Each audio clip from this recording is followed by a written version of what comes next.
Shelley Carney and Toby Eunice bring you New Mexico day trips. Visit national parks, monuments, state parks, and historical sites. See the amazing and unique desert vistas of the Land of Enchantment and walk through the visitor centers, museums, and Pueblo ruins with us. Enjoy the sights, sounds, and flavors of New Mexico. Let's have an adventure.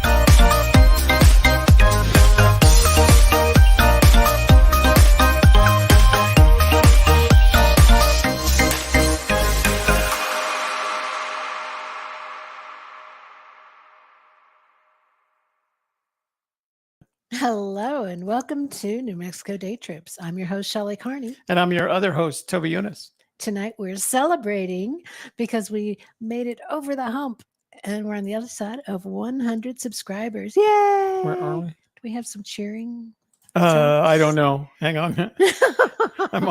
So let's see. We have your fever, air horn. Blah. Yeah. Yay! There's all 100 people going, yay! Yay! Congratulations! I hadn't used it in so long because of that little broadcaster faux pas that we got stuck with. Sort of. Anyway, tonight we're going to be talking about our day trip to Alamogordo to see the Space History Museum, New Mexico Space History Museum in Alamogordo. And we did a long trip where we drove first to Alamogordo and then we went to Las Cruces. So we saw a lot of different things on one weekend and we broke it up into different shows. And tonight we're talking about the Alamogordo portion of our trip. You know what else we should share tonight? I hadn't thought about it. Do you want to talk about Heart of the Desert a little bit since it was on that trip? Yeah. Hang on. Let me open that. That and Carrizozo. Carrizozo is the place to be. Let's see. Where's the Heart of the when you're Desert? A bee. Buzzy bee. I didn't upload the Heart of the Desert photos. You didn't? Okay, keep talking. That'll take me about 2 minutes to do that. All right. So, if you want to join our 102 subscribers, make sure that you subscribe right now. Give this video a like, a thumbs up, and share it with your social media pals. Let them know that we talk about all kinds of great stuff that's happening in New Mexico. Things to do, things to see, places to go, where to be, and poetry like that. So no, that was very good. I was impressed with that little combo there. Yeah. So do that and join us. And then, we also have a blog and photo albums. And if you go to nmdaytrips.com, you can read all of our blog posts. You can see all of our photo albums. And you can also visit our other channel information. We have a blog for Garage Prospecting. Garage Prospecting is our other channel that we are doing live on Thursday nights. So we talk about prospecting for gold through processing pay dirt. So that's another fun thing we do. I also have continued to do my Shelley Carney in the Land of Enchantment podcast, and that's available on my channel, Shelley Carney Livestream Coach. Just this week, they opened up another tab on the YouTube page for podcasts. So now we can designate podcasts separately and put it on a separate tab on our YouTube page. So that's pretty cool. So I've done that. If you go to Shelley Carney Livestream Coach and you go click on the podcast tab, you'll see all of the podcasts that I've got on there, including Shelley Carney Livestream Coach, Shelley Carney in the Land of Enchantment, Messages and Methods, and Women Conquer Business. Now, some of those aren't refreshing anymore, but they're still there. So it's all good information. It's good that you do that. Yeah. I think it's good. I think it's healthy for you. And I think it's healthy for the community. Yeah. And so check out our blog on New Mexico Day Trips. I'll show it to him in just a second. Hang on. Toby's fixing it right now. You're ahead of me. Okay. Hang on. I had to talk for 2 minutes. I know, but you did a really good job. I thought that was very good. So we want to talk about the blog. Where'd the blog go? The blog. Okay. Oh, the blog. The blogger. Blogger. All right. There it is. Tell them about the blog.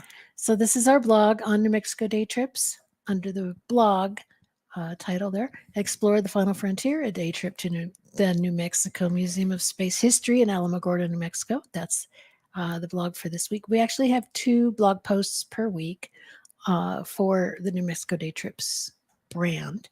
And one comes out on Mondays, sometimes Sundays, and this one comes out usually Tuesdays or Wednesdays of our day trip that we're going to be talking about that week. And you can go to our website at nmdaytrips.com. Yeah. And just click on blog. It'll take you there, and then you can see all the fine blogs that Shelley has written about all the places that we've been. And today's story is about the Final Frontier. But sometimes she writes blog posts that have nothing to do with our travels. For example, she wrote this blog post, and it's not about me. I had nothing to do. What do you mean it's not about you? It's all about you. Okay. Live life to the fullest, which is a really good blog post. It's very instructive, and if you're one of those people that it reevaluates their life at all, constantly, read it, because that's how I am. Everything is a reevaluation of why I'm doing something or what I'm doing next. So it's really good. One of the nice things about Shelley is that we spend so much time together that she's gotten to know me pretty well, literally better than any other woman that I've had in my life, including my mother and any of my wives. So she has this deeper insight into all that. Maybe I've changed too. Maybe I'm a lot more transparent than I used to be.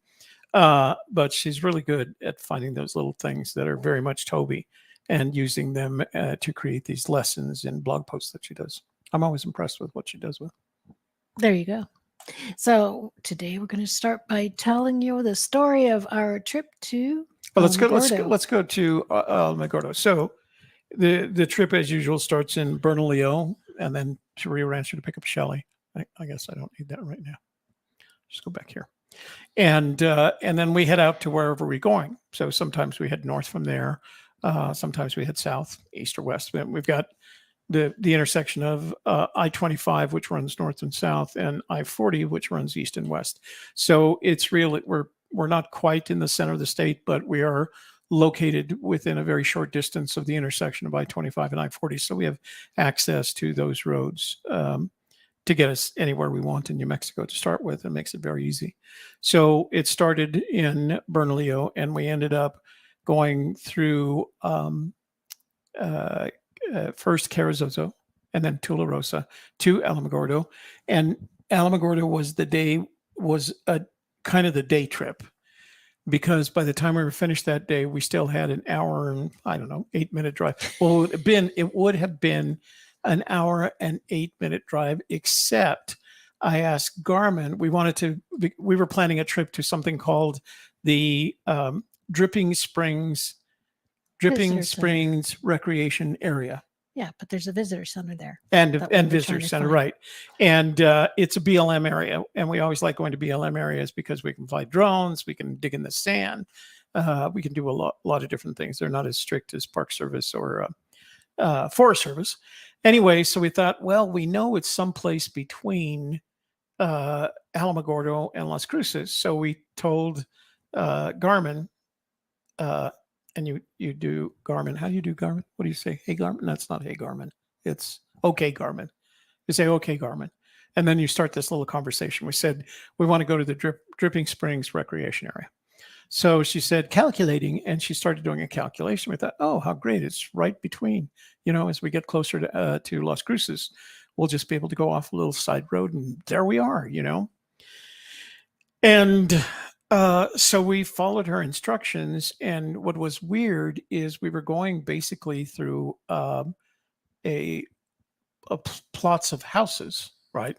We were driving through streets, basically. I mean, they didn't seem like they were streets that were part of a subdivision. They just seemed like, oh, look, we got some land out here. Let's build some houses and we'll make some streets to go along with it.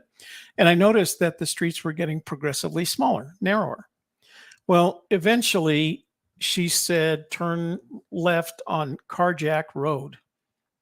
And I thought, well, what a name there, huh? Carjack Road. Well, the first thing that you notice about Carjack Road is that the sign is a hand-painted sign that was painted 10 years ago, and it's hammered, it's nailed into a telephone pole, and it's kind of hanging crooked.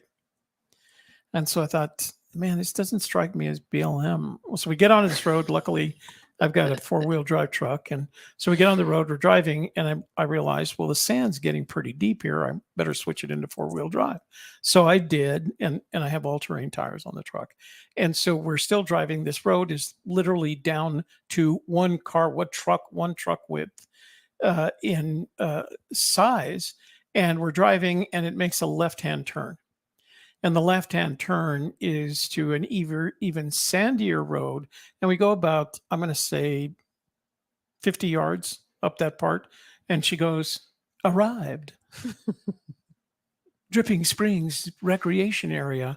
And we are basically on the backside of a disorganized community of houses. Like it's not a subdivision with classy walls. It's just They're like mobile homes, right? And on this side of us is just the desert, and there isn't a mountain to be seen. And we knew that Dripping Springs was part of the Organ Mountains, right? It's down at the base of the Organ Mountains. So, like, we were in the middle of nowhere. And of course, you can't say, "Hey, Garmin, where the hell are we?" Because this is not Dripping Springs Recreation Area. That road was so narrow that I had to back up the 50 yards to get out. And then we continued our way. So we never figured out what was going on there. Now, it turns out that when we finally got there on Saturday afternoon, after we went to the Gem and Mineral Show, we said Dripping Springs Recreation Area, and it was literally on the same road that took us to the New Mexico Farm and Ranch Heritage Center, which is where the Gem and Mineral Show, you just continued on that road. It was literally Dripping Springs Road. So we got up there and it was significantly different. We'll show you the pictures. We should show the pictures again of that. We'll do that. So last week, we put up the video of our visit to the Gem and Mineral Show. And we had photos for that. And we're going to share with you the photos of the Gem and Mineral Show. And then afterwards, we didn't make a video out of it. Afterwards, we went up to the Dripping Springs Recreation Area below the Organ Mountains. And that was the show that we missed. And so we got kind of out of sync.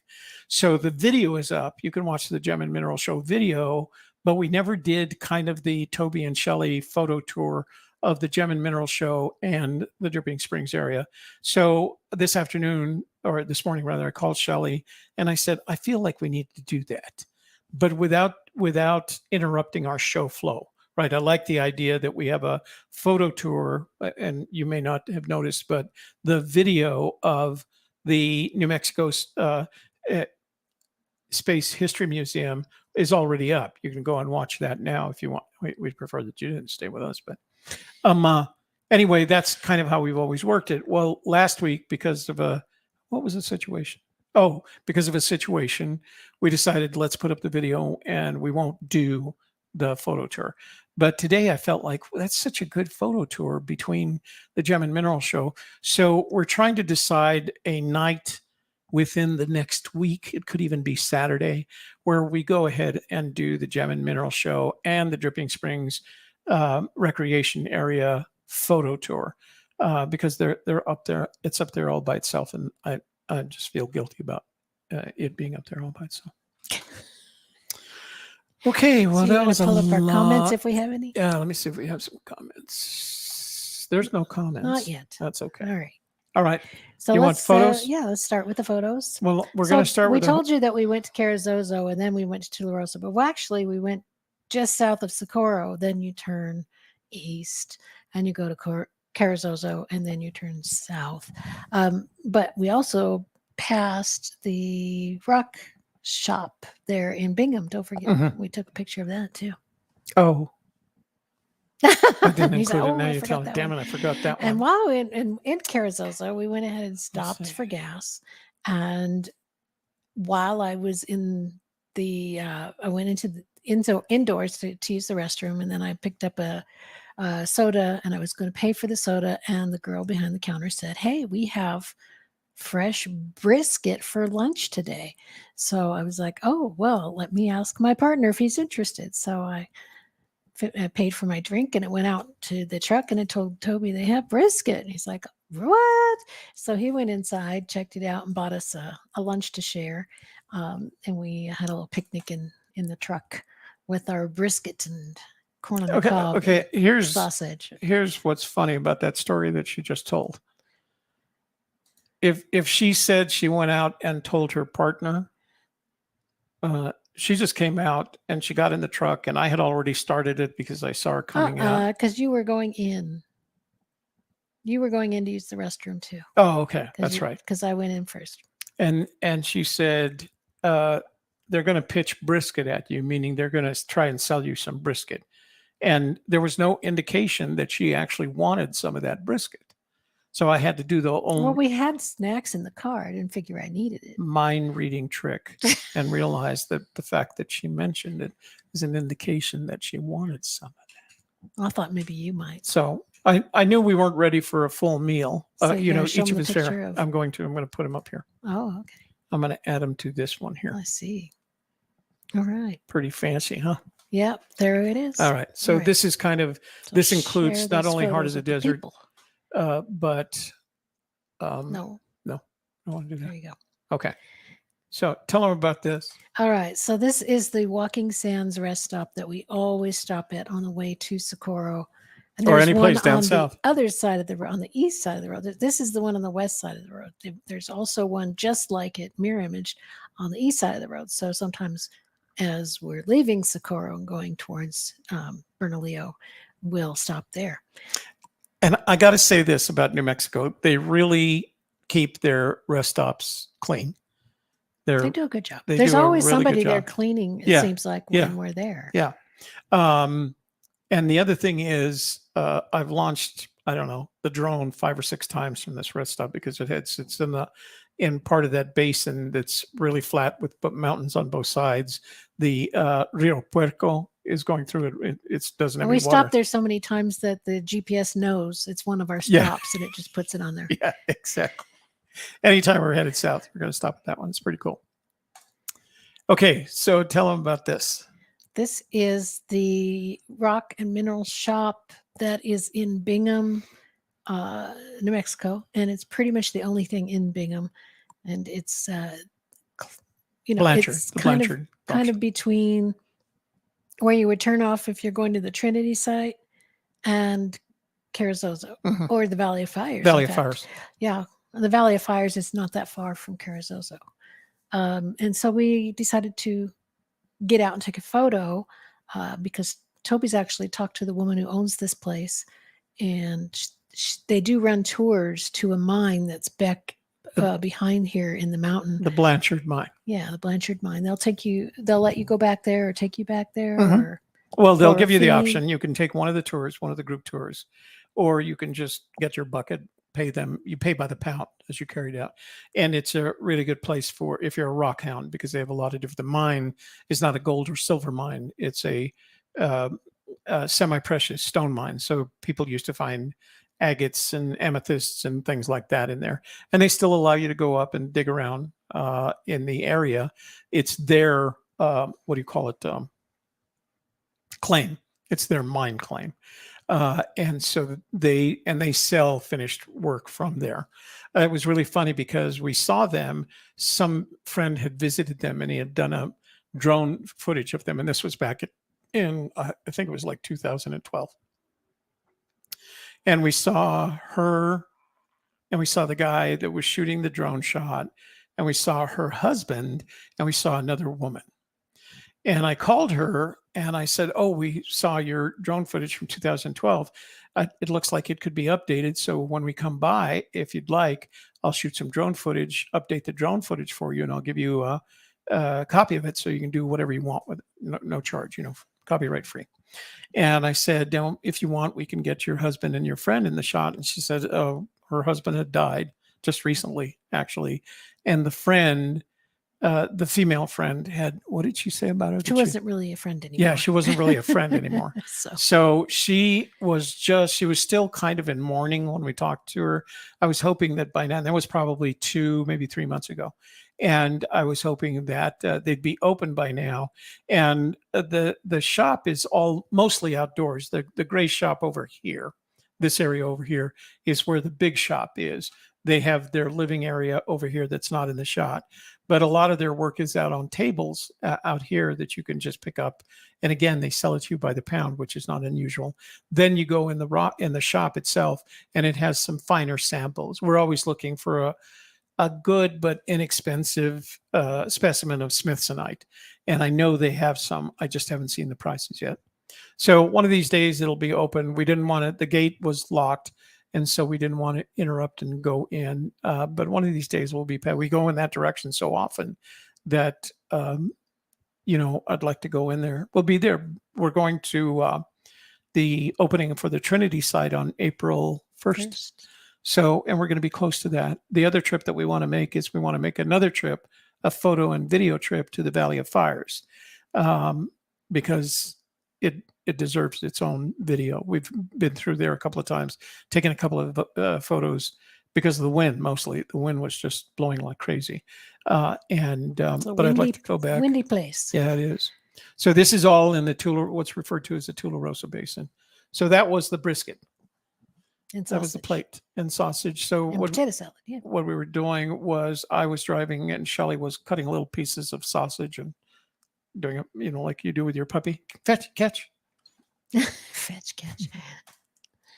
And then because we'd already been to the Pistachio Land, we said, let's go another half mile up the road and we'll go to the Heart of the Desert Pistachio and Winery place. And they actually also have a restaurant, which we didn't go into, but we might someday. You can see, look at it, the flag is sticking straight out. So the wind was blowing the dickens. That's my truck there. This is I think it's like I don't think it was a Ford. It was like an international truck, completely restored, 1928. So this is the original name, the Eagle Ranch Pistachio Groves. Was out of tribe to this truck when he was 7 years old. And it just hung around with him for that period of time. So here's a better shot of it. Nice little restoration. International. So Heart of the Desert. This is my bestie right here. Me out she does selfies and then she says, you want to do a selfie? I'll make it backwards, she says. I said, we can't do a selfie because it's a sign of the sign because it'll be backwards. So this is just some of the photographs from inside the shop. They have their own oil and vinegar shop, part of the shop. Over here are all the various pistachios, and they have like, regular salt and pepper, chili, garlic flavored. I wanted to buy one of these guys, one of these chameleon things, because I think I'd like one of those on my house. I couldn't make up my mind, and I thought I should have gotten it. That's just some of the pistachios that they have, and those are all. Each one of those bags is a separate line of flavors there. They also have. There are people that I didn't know this, but she told me that people collect chickens, porcelain chickens. I didn't know that was a thing. This is their patio. It wasn't open at the time, but the patio looks out on the pistachio groves. So it's a very cool patio. I'd like to go back there and do dinner there sometime. That's us. We did a wine tasting. Do you remember the lady's name? Sabrina. So Sabrina was our host for the wine tasting. We didn't try that much because I was driving. But there were two that I liked. We ended up with two wines. One is called Viva la Roja. And the other one was Corazón Gitano, the heart of a gypsy. And I thought, with names like that, man, we are going with those bottles. So they're in my pantry right now. We're going to save them for a special occasion. So very good people. They were very friendly, very helpful, answered all our questions. I don't know, how many wines did you try? Did you try any more than a couple? I think 4. Yeah. I think I tried the 2 that I bought. Also, they have a pistachio flavored wine, but Yeah, we bought one of that's the those. one I tried. Yeah, It's a rosé, yeah, the one with the and pink top. and you can see they behind have a your head. lot of different award-winning wines in there. They're very Yeah. good. I mean, I didn't see one that I didn't like. That's Sabrina there. Right. So she's the one that took that picture for Yeah. us. And then I just stepped back and got a shot of Shelley and Sabrina, and then we took one of Sabrina her. So it's like, what are you going to do with it? I said, we're going to post it to Twitter and let everybody see it. Yep. So you Heart of the can't miss desert. their sign. And behind that, of course, are the Sacramento Mountains. So And what's interesting was that when we got to the Farm and Ranch Heritage Museum, they also have a store there mhm. where they sell all the same types of things in that store within the museum. I actually thought it was a little bit bigger. It had some other things going on there, like more of a little cafe Yeah, part. yeah. But it was kind of closed for Right. that day. Got my ice cream. What flavor was that ice cream? It was pistachio amaretto. It was very good. It was very good. I only got one lick of it, and I'd say I would have bought a quart of it if I had known how good it was. If you weren't lactose intolerant. Yeah, I was a lactose intolerant. Okay, so that was our visit to the pistachio place. Yeah, Heart of the Desert. So let's go back to, This one? Yeah. There you go. All right. You ready to talk Is about that this? the right one? Yeah. Okay. Yes, that's the overhead shot from Google, right? Yeah, the overhead shot. That's from Google. Yeah. So we were parked right about here in this area right here. Yeah. This is one site. Shelley It's got a a good daisy shot of track. this daisy track, which is an example of the high-speed rocket track that they used to set speed records on and test how astronauts and test pilots would handle acceleration and speeds up to 600 miles an hour. What did Stapp do? Do you remember why he's the fastest man on the planet? I think it was like 629 miles an hour on one of those things. It was much longer, of course, but this was just a sample But of they it. did a lot of testing with it, and in fact, it was they were also responsible for getting seatbelts put into cars. Well, what was really weird is they had a sample of an example of the rocket, and you looked at the seat, and the seat looked like something that came out of a 54 Ford pickup truck. It did not look scientific at all. Like, we're going to send you 620 miles an hour. Well, they started them off backwards. Yeah. So Right. instead of forwards. So the museum is actually divided into 3 areas. This is the museum here. This is the Clyde Tombaugh Theater and Planetarium, and that's where the IMAX movies are shown. We got there too late to take in any of the movies, but that was okay. And they also have a gift shop there. There's 2 gift shops, one here and one over here. And then this is the John P. Stapp. It's not called a playground. Air Park. Air Park, where they have samples of different rockets. Or Air and Space Park or something. Air and Space Park, where they have samples of various rockets, aircraft, a lot of test aircraft. That one there has been replaced with a space capsule. They also said this is a T-29 Talon fighter trainer. And they also said that they had a B-29 Super Fortress. But for any of those that know, any of you that know your aircraft, a B-29 Super Fortress on this land would stick out like a sore thumb. So there's no B-29 Super Fortress there. You'd have tripped over it pretty much if it had been there. So anyway, next. Good museum. That's the building. Very stylish. It doesn't look big, but it is 5 floors, and you go up to the top to start, and then you spiral down. Wind your way down along the ramps. So I didn't take the shot. That is a memorial to astronauts and space shuttle people who died. No, they weren't space shuttle. They were Apollo 1. Well, these were space shuttle over here. Oh, did you take that picture as well? Yeah. There's a couple. So this is all one memorial, right? But for different reasons. So this is Apollo 1, which is the one that burned on the launch pad. And then this one is to the 7 astronauts who perished aboard Challenger. And then this is the 7 astronauts who perished on Shuttle Columbia in during reentry. 2003. Yeah, I remember both of those. This is a trash can. Which is pretty cool looking, I thought. And you can see the daisy track in the background and the mountains. Mm. That's, I got to say that for it. We did get some other photos, but its location, it's up towards the mountains from Las Cruces. You drive up towards it, and it's on the outskirts of Las Cruces. In front of it is the Alamogordo University, or I'm sorry, New Mexico State University campus at Alamogordo. The New Mexico State University is actually at Las Cruces, but you drive by the campus and then up into this, and you're constantly driving this. You know, it's not a steep hill. It's all paved, of course. It's big 4-lane roads. But you drive up and then you turn around and you have this beautiful view of Las Cruces and the mountains. I mean, Alamogordo. I'm sorry, I keep saying Las I mean, Cruces. you can see Las Cruces maybe in the distance, but not very well. So that's the daisy track. Ta-ta.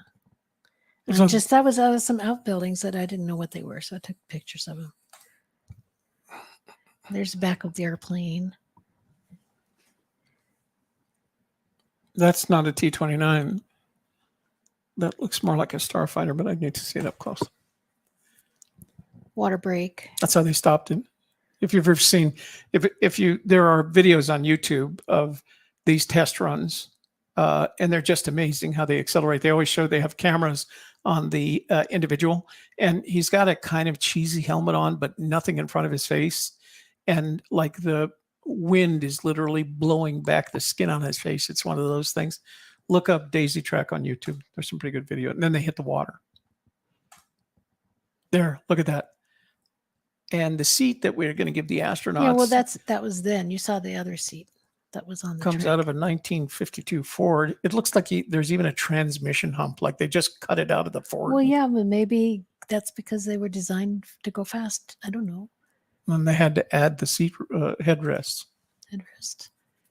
Yeah, you took this shot. I don't know what it is. The air gun propelled the sleds for the daisy track. Could be operated on 5 cents worth of air. Good old days when air didn't cost as much as it does today. There's the plane again. Oh, that's one of the old. That is the start. One of F-105. That's one of the Air National Guard, New Mexico Air National Guard. You want to tell them about this? No, you go ahead. Okay, so out front, this is the John P. Stapp Memorial Air Park. And they have samples of a broad variety of rockets, including this Redstone rocket, which was used to test for the Mercury capsule. They have a couple of aircraft that were high-speed test aircraft. So there's lots of different samples of both rockets and aircraft that we would have seen. This was actually a rocket-powered aircraft. So, but they're all out there in the background. And I think we've got a better picture of that. There's a playground, a kid's playground. That's just normal playground stuff.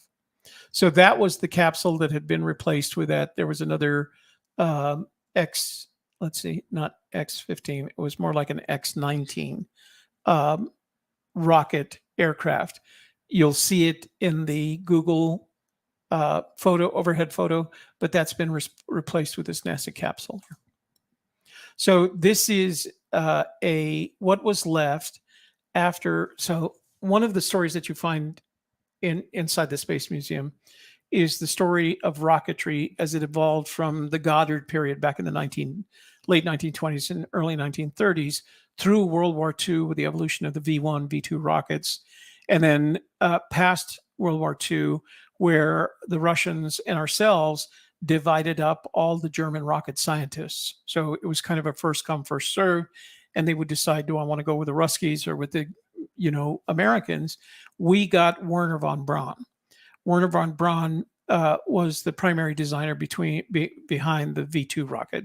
Now, don't get me wrong, the V-2 rocket did a lot of damage to the United Kingdom as they launched them, and they launched them with the idea of terrorizing their citizens, basically. So he developed that, and they launched their first one in 1942, and it was a test. Then, at the end of the war, as we were dividing up these scientists between us and the Ruskies, I shouldn't call them Ruskies, the Russian people, course, it was Stalin. So no, they're Ruskies. Anyway, so we got von Braun. We ended up going through all their factories, including the one at Peenemünde, where all the primary mechanisms for the V2 rocket were being developed, were engineered, and we brought that stuff back with us, and we started doing testing at White Sands Missile Range around Alamogordo. This was a V2 rocket. This was the first V2 rocket that was launched on U.S. soil for the purposes of testing. And it went up and it came back down and it crashed and burned. And these are what was left of that particular version of the rocket. So it's not just space junk. It actually has a really interesting story behind it. Rocket junk. because it has to do with Werner von Braun. So this is the Redstone rocket. And again, you can see up here is an example of a Mercury capsule, which was the first capsule. This was not quite as wide as the Saturn that was actually launching them, but they used this rocket to test the ability. See this thing right here, this tower right here? That tower, the idea behind that tower was if there was something wrong with the rocket, in time for us to save the astronauts, there's another rocket in here that would launch and pull the capsule away from it up in the sky far enough to not be caught up in the explosion of the rocket and high enough so that they could launch a parachute. So that's what this whole thing was about. And that's what the Redstone rocket was for. It was for testing those things to save astronauts. I think there were birds living in it. I could hear birds. Were there? Well, why not? It's a nice Pigeons place to or live. something. So this is the view from the front of the museum overlooking the air park and out into Las Cruces and the mountains behind. I'm sorry. Alamogordo and the mountains behind. By the way, it's a great drive from Alamogordo to Las Cruces. I mean, you go through a lot of different things. They're basically in two different basins. The Alamogordo is in the Tularosa Basin. Then you cross the mountains, part of the Oregon Mountains, and you're in the Mesilla Valley. And so you have the pleasure of driving through the Tularosa Basin, past the White Sands, over the Oregon Mountains, and down into the Mesilla Valley. It's one of the prettiest drives that I've seen in New Mexico. So here's the view from the NASA capsule, including the flags. And I was trying to remember what the three. So we have New Mexico, the U.S. Do you remember what that one is? I think it's a space flag.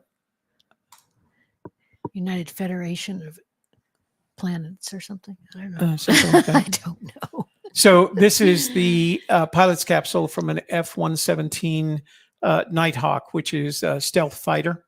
And it was used for test purposes. They have the test sample. Of course, they're not going to have that. This is a rocket engine, and it was in a test cradle. So they would fire this, and they're really amazingly complex.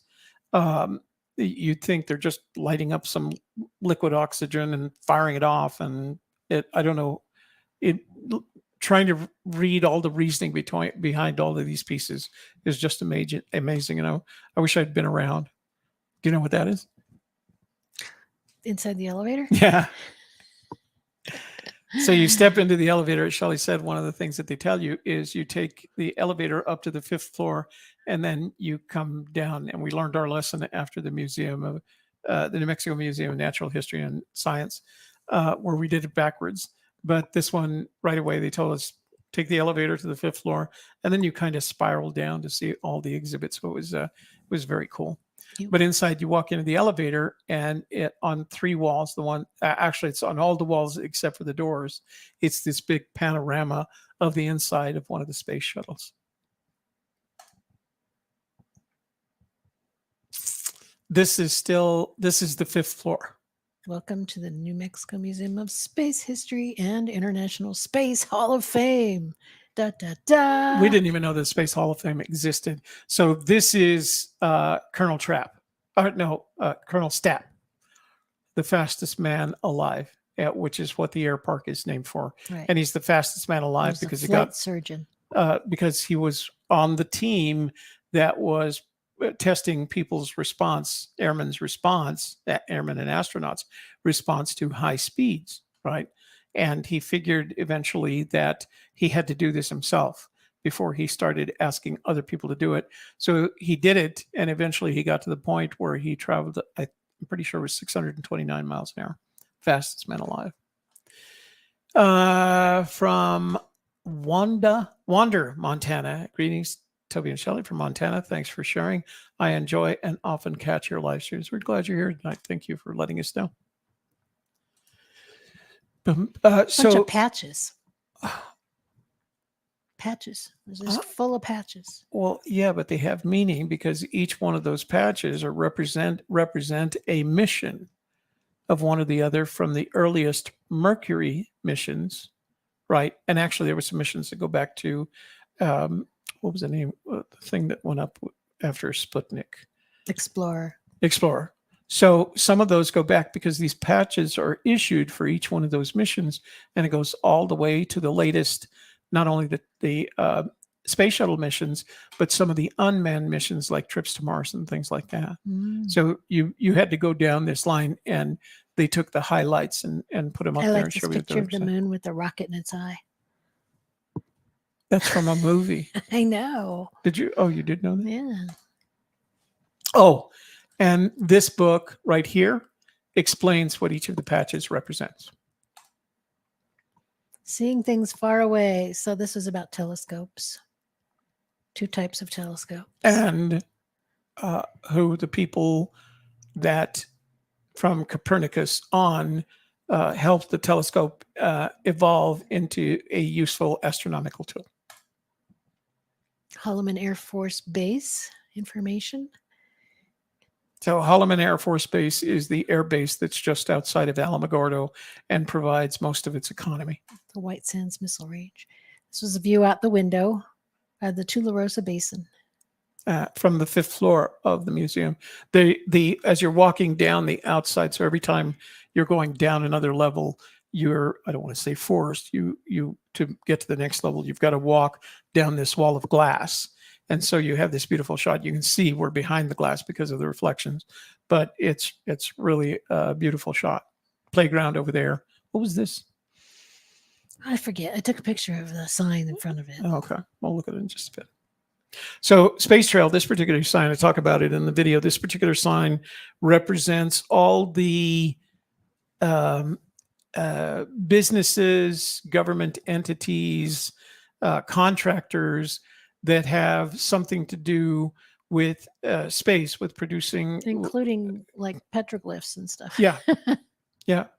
So they call it the New Mexico Space Trail, and it has what are down there 52 different locations. Yeah, and they recommend you visit one a week. Oh, for a year. Okay. Oh, that's the photo that I wanted everybody to see. So this is the start of rocketry. And you'll go through it. Sputnik, for those of you that don't recognize, Sputnik was launched. So we knew that we were in 2 kinds of races with the Russians. One was the nuclear weapons race, and the other was the space race. And eventually everybody knew that space and nuclear weapons were going to come together. And so that's the only reason we were testing at first. I shouldn't say the only reason.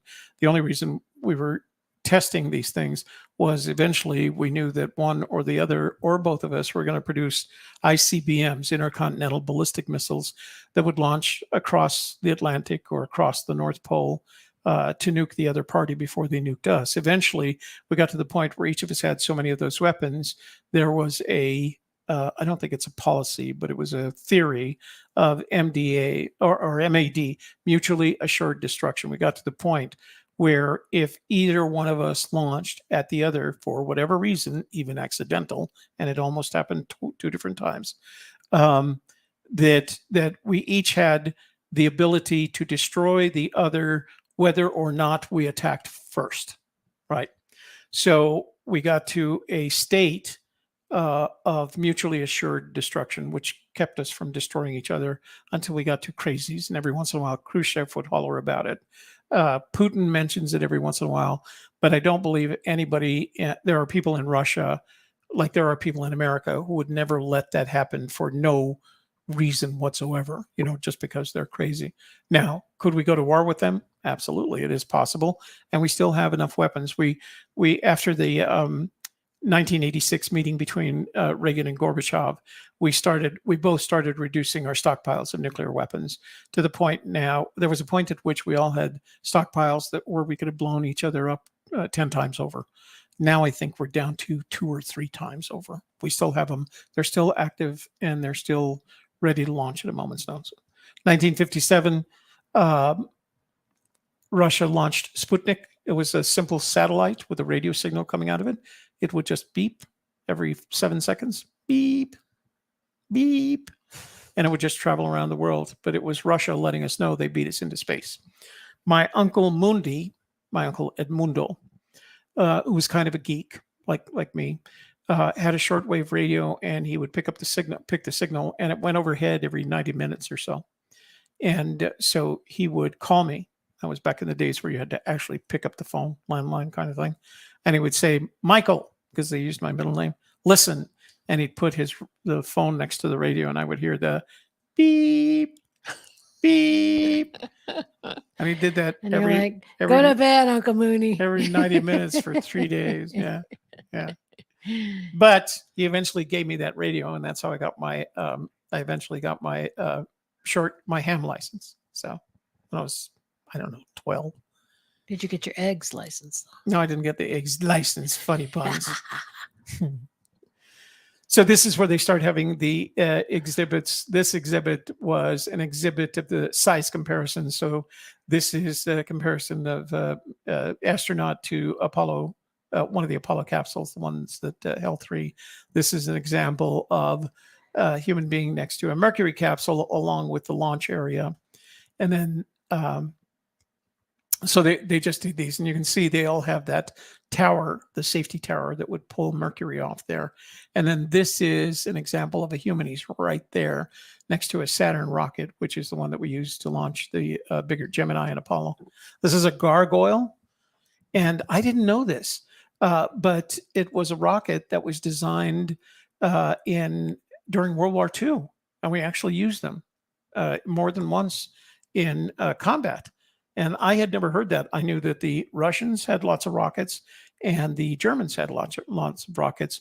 They used to launch them in the, what do they call them? The Russians had a name for them, screaming Mimis. And they would launch them. They had these rows of launch tubes, and you could hear them, and the sound they made was like a me, me, me. I guess that's why they called it a screaming me. Anyway, you shouldn't let me talk about history because you can get. Anyway, the gargoyle was a ship-launched rocket that we used in the Pacific. And I had literally never, I'm pretty good at World War II history, and I had never heard of that until we were in the Space Museum. Of course, a lot of these things were developed in various testing in New Mexico. So this is where we walked into the shuttle area, and this area. Shelley spent some time in here. What was in there? It's just like what it's like to be inside. Inside the shuttle. Yeah.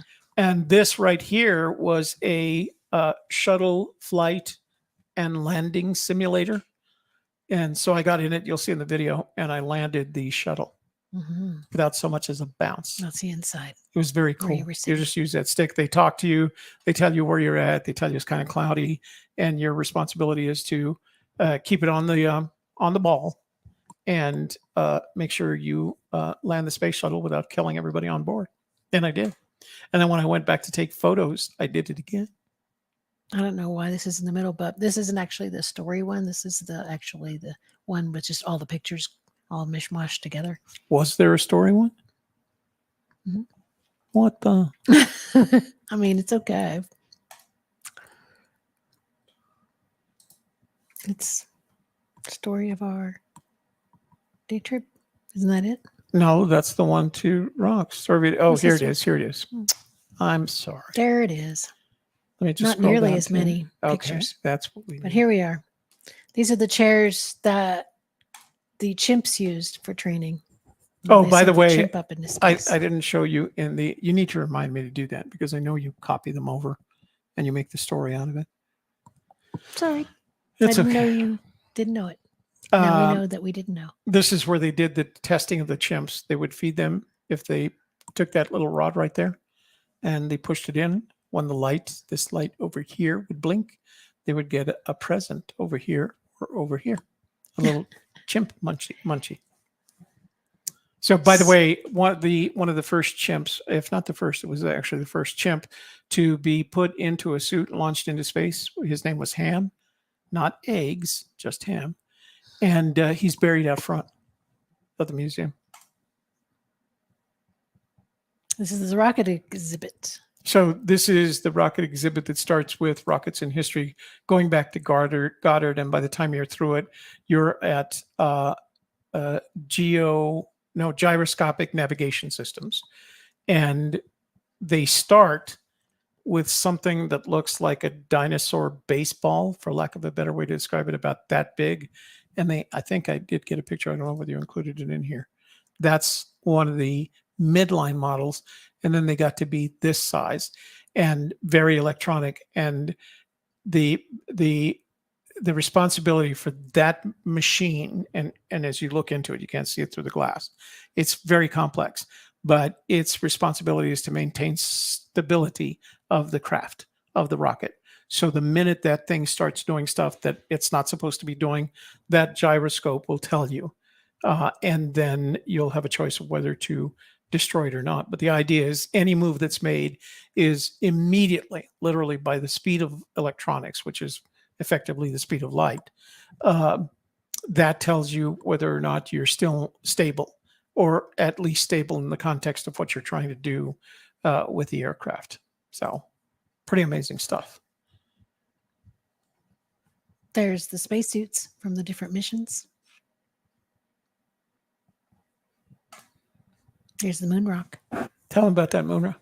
It's a moon rock from the moon. Goodness. It has a story. Well, you tell the story. I don't know. Okay, the story is that we had an astronaut from New Mexico whose name was Harrison Schmidt, and he was a doctor of geology. And he entered into the astronaut program, and he made it. And they decided the best use for this guy would be to send him to the moon. And I think it was Apollo 14, something like that. Apollo, yeah, or 8, 7, 8, or 14. Anyway, he went up with him. He was a famous New Mexican. He was up there, and because he was a geologist, he noticed this rock. And he thought, that's very different from any other rock we've collected. They collected, I don't want to say hundreds of pounds, somewhere between 0 and 100 pounds worth of rocks every time they went, and they would bring them back. And he saw this one, and he said, A, I haven't seen that specimen before, and B, we haven't collected that specimen. So he made it a point to collect it, and they got kind of angry at him because the original rock that he collected, this is probably, I'm going to guess, about a pound. The one he collected was about 17 pounds. So they got mad, like, why are you using a bone space? Because it's different. Well, when they brought it back and they started cutting it up and testing it, they realized it was completely different. And what made it interesting is they realized that this was part of the early structure of the moon that ended up on the surface of the moon rather than inside the moon. So he was right to have brought it back because he told them a lot more about the structure of the moon. And it's one of the few that is on display. It is the only one of this particular rock that is on public display. The rest are still in NASA's safes. So this is kind of the story of the evolution of NASA in terms of the tools and equipment that it used. I don't know if you see this, but this was an early laptop computer, and it was made by a company called Compaq. Compaq. I don't know if you remember that. Also, I think it was right around here. They had a Hasselblad camera, which for photographers was like the camera you aspired to own one day. I owned one 80 millimeter lens, and I went to buy a second lens. I wanted a telephoto lens for portraiture, and I realized then that I could never afford to own a Hasselblad. And that was when a Hasselblad cost or a lens cost around the 2,000 to 2,500 range. Now, if you want to buy a Hasselblad, of course, they're digital. They've evolved, but the base, the box, the main part of it runs around $44,000. And the lenses go up from there. So pretty proud of their stuff. Yeah, they should be. This is space food. Space food, including sodas. And you can see it had this little, of course, the soda was going to have carbonation in it. So they had these tubes. Have you ever had that cheese? What's that cheese? Cheese Whiz. Cheese Whiz. Is that what it's called? And you know how you press it, and Yeah. that's what those You're were. not supposed to put it in your mouth. Oh, you're not? Get it all dirty, germy. Other people want to use it too. Oh, I always used to buy my own so I could make Ew, a German. ick. Nobody else would have it. I said, I put my lips on that. That has been in my mouth, I'd say. Don't eat that. You'll get coronavirus. So you can see right here that the concept there was the same. And there was another one that had kind of a flip up thing so that you could put it in without blowing right here. See that tube right there? That was so they could put it into their mouth and not have it So they blow could have into the cabin. fizzies. Because once it blows up in Fizzies in space. zero gravity, it becomes a really big mess. You take this one. Well, they had a whole floor of just stuff about Star Trek because Gene Roddenberry was such a huge influence on people because of the video or the TV shows he made, right? Enough so that he was inducted into the International Space Hall of Fame. He was inducted in 2016. He was in the U.S. Army Air Corps, apparently. Right. So, but he was in police. He was in the police. In the police. He wasn't in the group. He was a police officer. Anyway, yeah, they had a whole big section about Gene Roddenberry and Star Trek and how he influenced our understanding of space and the greater things that there are there. And not only that, but I mean, people wanted to have like the little communicator. So we got eventually we got little cell We got phones our communicators, that right? were just like that, and they used Spock. the things he came up with in his imagination. So this guy down became here, I real. don't know if you remember, that was Ricardo Montalban. Mhm. He played the character Khan. Mhm. And I didn't know this until we went there, but Kong had a full name. It had a something Singh Khan. He had these 3 names. And it turned out that when Roddenberry was in college, he had a good friend who had that name, the Singh name, not the Khan, but the first 2. I can't remember what the first one was. And he thought by naming one of the characters, and he hadn't heard from him since college. And he thought by naming one of his characters, Bing Sing Khan. I don't know what the Like Bing it was Key or something. Key Sing. That's right. Yeah. Key Sing Khan. And he thought by naming Khan Key Sing that maybe this old friend of his would recognize the character and get in touch with him. Unfortunately, he didn't. So, but I thought it was a cool story because everybody remembers Khan, the really best bad guy in the All world. the Star Trek and Star Trek New Generation and toys and games and all kinds of good stuff. And then this is on the bottom floor. It's an area for kids to dress up in space outfits and put on little space plays for each other, I guess. They give them laser guns that are charged, and they can shoot each other with the laser guns. Yeah. That is not a yeah. things. You're supposed to say, "Oh, Toby, don't be crazy," because that's just crazy. I made that up. Oh, okay. They're not going to let kids shoot with lasers. Why not? Laser tag? Oh well, laser tag is just light. This is the Air and Space Park that we've actually already seen the pictures of because you got them backwards.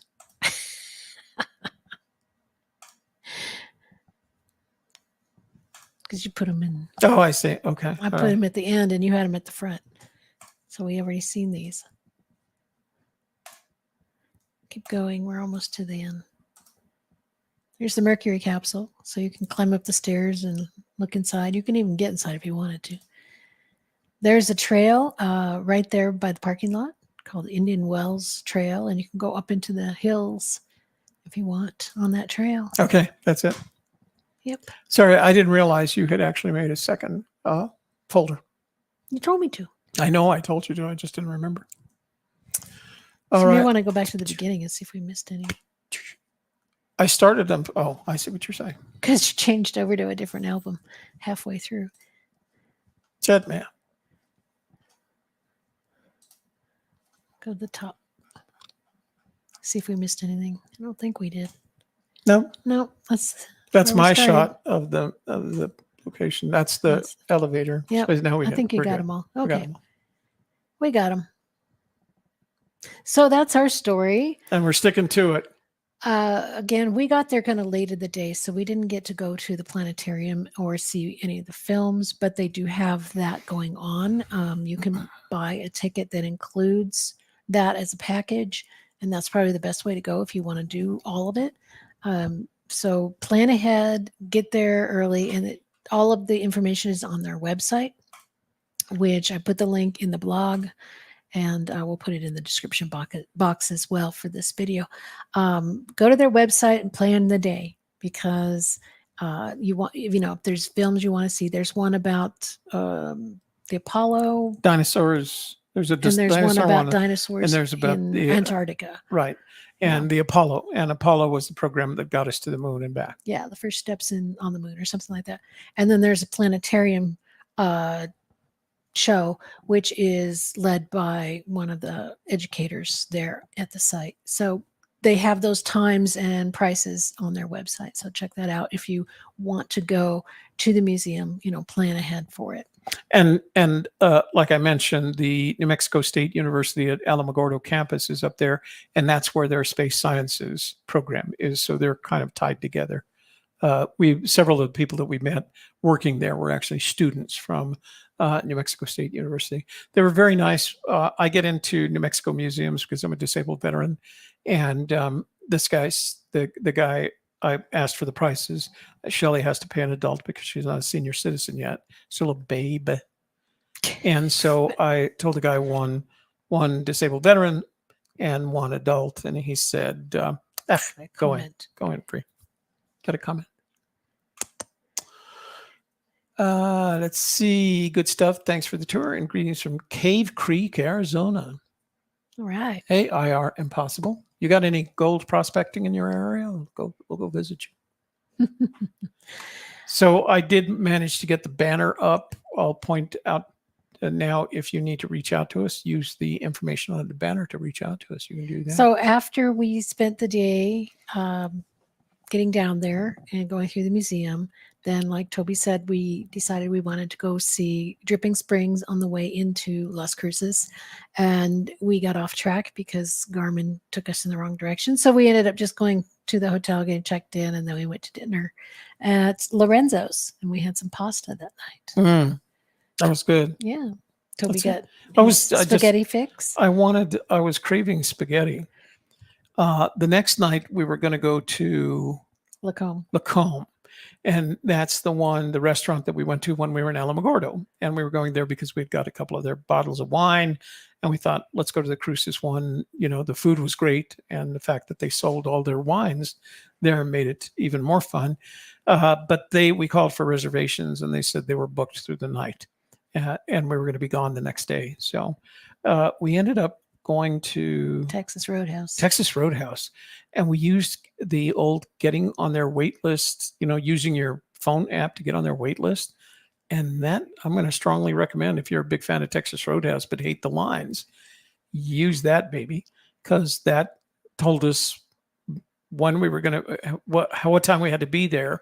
We got there about 3 minutes before that. The nice lady at the window, we told her we were there, and we were in the restaurant a couple of minutes later, much to the chagrin of some of the people that have been waiting in line. So definitely call ahead if you can. Lorraine S. says Lorenzo's was pretty good. Hi, and Golden Keynuts. Hi. Now I lose. Oh, okay. We went to the heart of the desert while we were in Alamogordo last week. You didn't see it. Take a look at the beginning of the video, because that's where we went. It's a lot of fun. Yeah. So we've been to Pistachio Land, and Heart of the Desert. Yeah. So recommend. But and they're right next to each other. Yeah. So if you had to choose one, don't choose one. Go to both, because they're really cool. Yeah. They're both really cool. And they both have their own wines. They all have their own pistachio packaging, and they have gifts, and they have snacks. I think they both have ice cream, although I didn't have ice cream at the Pistachio Land. I did have it at the Heart of the Desert. I don't remember seeing it. Yeah, I think they had it. Okay. We just didn't get it. Well, that pistachio amaretto ice cream was. Hi, John. So check out, if you're ever in southern New Mexico, check out Alamogordo and the Space History Museum. I'm always surprised at how much we're going to talk about when we do our show. the one that we missed on Las Cruces. We are always surprised when we go to Las Cruces and find out how much they go. And we have to go back down there I again. haven't ever been there before. That was my first trip to Las Cruces. I've been there several times and didn't realize that they had all this stuff going on.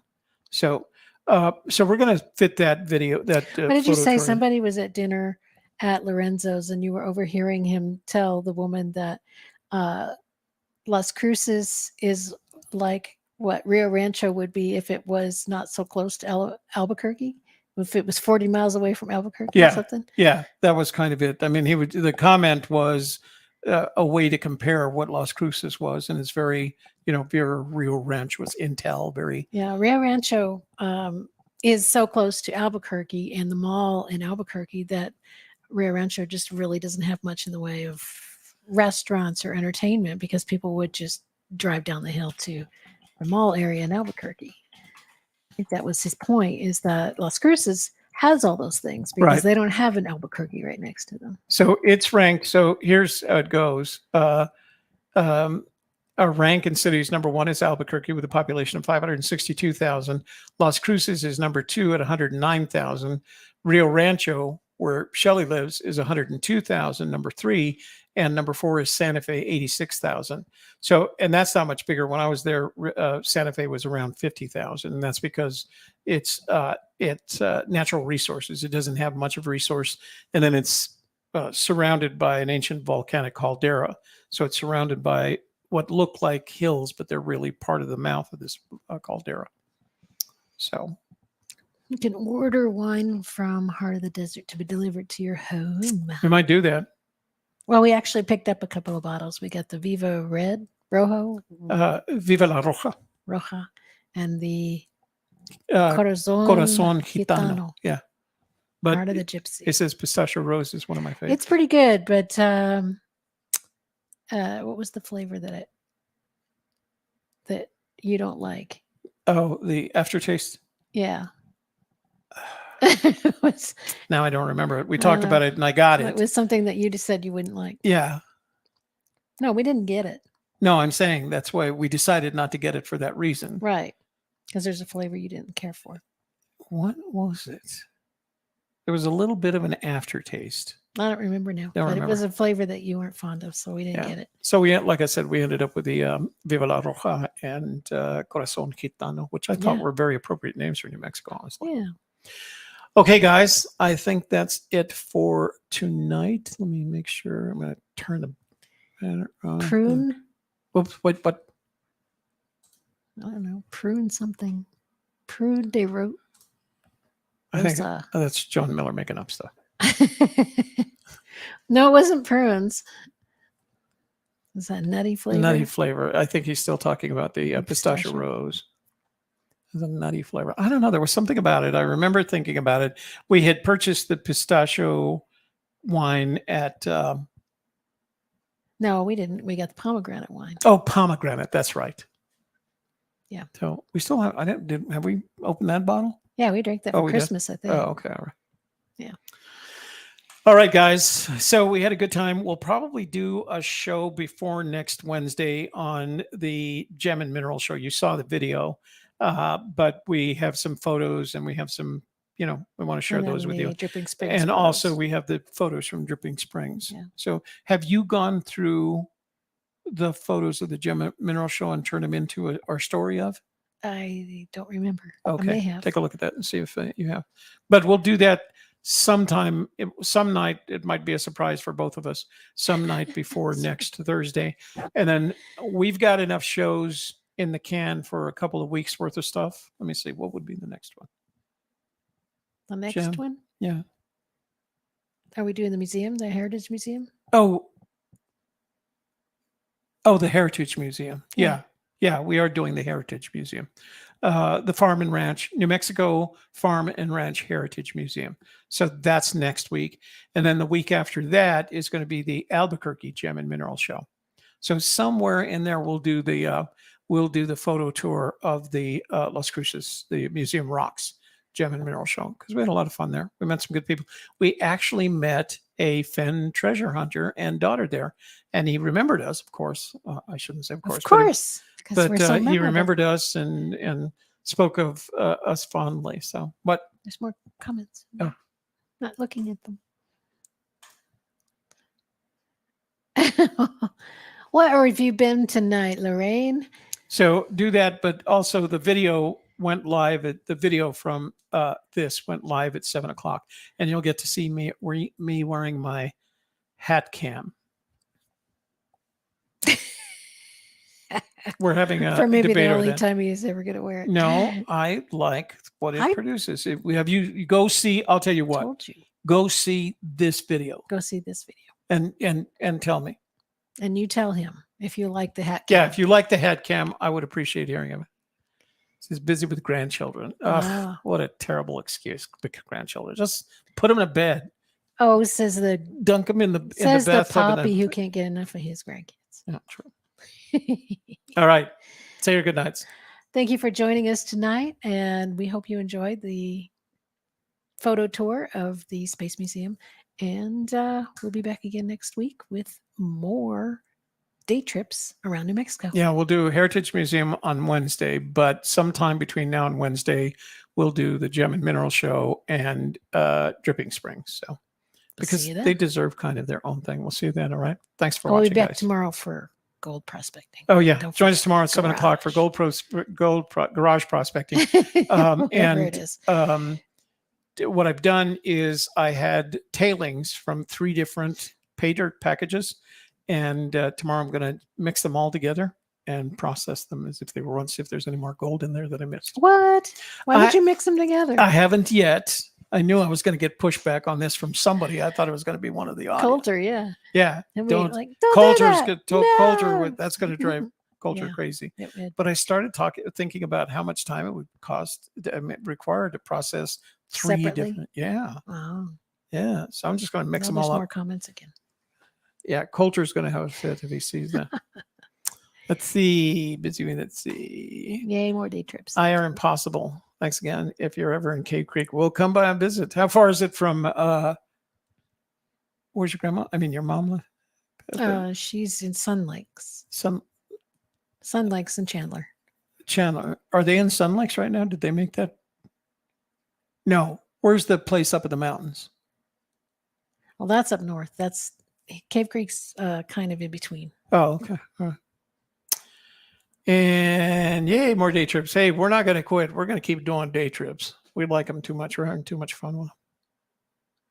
All right, guys. Thanks for joining us tonight. We appreciate you being here, and we love you.